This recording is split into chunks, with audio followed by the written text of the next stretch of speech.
വിക്രമിന്റെ വിദ്യാഭ്യാസത്തിനനുസരിച്ചുള്ള ജോലി അന്വേഷിക്കാണ് അവന്റെ ബയോഡേറ്റ എല്ലാം പല കമ്പനികൾക്കും അയച്ചു കൊടുക്കുന്നുണ്ട്. ഇതൊന്നും വിക്രം അറിയുന്നില്ല. ഇനി ഗുണ്ടാപ്പണിയെല്ലാം നിർത്തിയിട്ട് നല്ല ഏതെങ്കിലും ജോലിക്ക് പോവണമെന്ന് പറയാണ് വിക്രമിനോട്.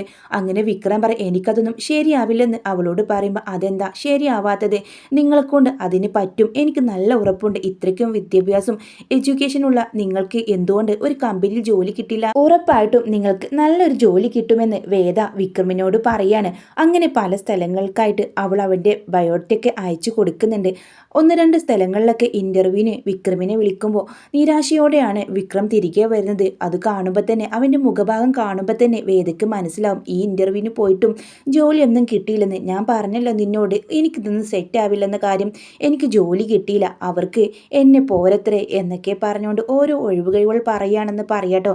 വിഷമിക്കേണ്ട, എന്തായാലും വിക്രമിൻ്റെ എഡ്യൂക്കേഷനിൽ വിക്രമിന് കോൺഫിഡൻസില്ലേ, ഉറപ്പായിട്ടും ജോലി കിട്ടും. നല്ലൊരു ജോലി തന്നെ വിക്രമിന് കിട്ടുമെന്ന് പറയാണ്. അങ്ങനെ വിക്രം പിറ്റേ ദിവസം ഒരു ഇൻ്റർവ്യൂ അറ്റൻഡ് ചെയ്യാൻ വേണ്ടി പോവാണ്. വേദ അവനെ യാത്രയേക്കാണ്. ഈ ജോലി എന്തായാലും വിക്രമിന് കിട്ടും, എനിക്ക് ഉറപ്പുണ്ടെന്ന് ആത്മവിശ്വാസത്തോടു കൂടെ അവനെ പറഞ്ഞു വിടുന്നുണ്ട്. ഓ കിട്ടിയാലായി എന്നും പറഞ്ഞുകൊണ്ട് തന്നെ വിക്രം അവിടെ നിന്ന് പോകുന്നുണ്ട്. തിരിച്ചു വന്ന വിക്രമിൻ്റെ മുഖത്തെ ഒരു സന്തോഷമില്ലായ്മ കണ്ടപ്പോൾ വേദയ്ക്ക് മനസ്സിലായി ഈ ഇൻ്റർവ്യൂ പാസ്സായില്ലെന്നാണ് അവൾക്ക് തോന്നിയത്.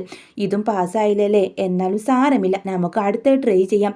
വിക്രമിന് ആവശ്യമുള്ള കമ്പനി ഇതുവരെ എത്തിയിട്ടില്ലെന്ന് തന്നെ അതിൻ്റെ അർത്ഥം. നിരാശപ്പെടേണ്ട, അവർക്ക് ഭാഗ്യമില്ലാത്തതുകൊണ്ടാണ് വിക്രമിനെ പോലെ ഒരാളെ അവർ ഈ പാസ്സാക്കാതെ വിട്ടതെന്നൊക്കെ പറയുമ്പോൾ വിക്രം ഒരു പുഞ്ചിരിയോട് കൂടെ പറയും, എന്നാൽ എനിക്ക് ജോലി കിട്ടി എന്ന് സന്തോഷത്തോടെ പറയട്ടോ. ആഹാ, എന്നിട്ടാണോ മുഖം ഇങ്ങനെ വല്ലാതിരിക്കുന്നത്?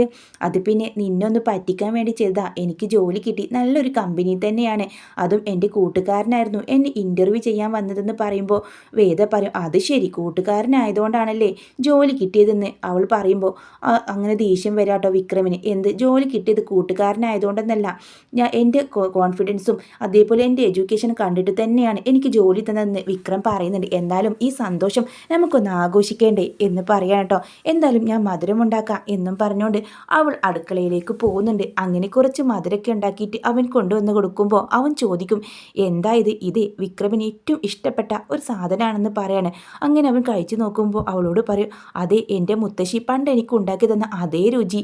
നീ ഇതെങ്ങനെ പഠിച്ചു? എനിക്ക് ഏറ്റവും പ്രിയപ്പെട്ടതാ ഇതെന്ന് ആര് പറഞ്ഞെന്നൊക്കെ ചോദിക്കുമ്പോൾ അത് അമ്മ പറഞ്ഞു തന്നതാണെന്ന് പറയുന്നുണ്ട് കേട്ടോ.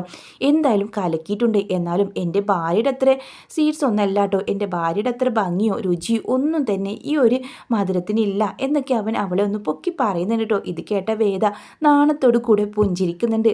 അതിനുശേഷം അവന് ആ ഒരു കേസരി അപ്പുറത്തേക്ക് മാറ്റിയതിനു ശേഷം അവൾക്കരികിലേക്ക് വരാം. എനിക്കിപ്പോൾ ജോലി കിട്ടി, വളരെ സന്തോഷമായി. അതിൻ്റെ പിന്നിൽ പ്രവർത്തിച്ചത് എൻ്റെ ഭാര്യ തന്നെയാണ്. അതിലുപരി ഒരു സന്തോഷം വേറെ ഒന്നുമില്ല. നിനക്ക് ഞാൻ എന്ത് ഗിഫ്റ്റാണ് തരേണ്ടതെന്ന് ചോദിച്ച് അവൾക്കരികിലേക്ക് വരാട്ടോ. എനിക്ക് നിങ്ങളുടെ ഗിഫ്റ്റ് ഒന്നും വേണ്ടെന്ന് പറഞ്ഞ് അവൾ മാറി നിൽക്കുന്നുണ്ട്. എന്നാൽ അവന് അവളുടെ കൈ പിടിച്ച് ആ കയ്യിൽ മുത്തുമ്പോൾ അവൾ നാണത്തോടു കൂടെ തല താഴ്ത്താണ്.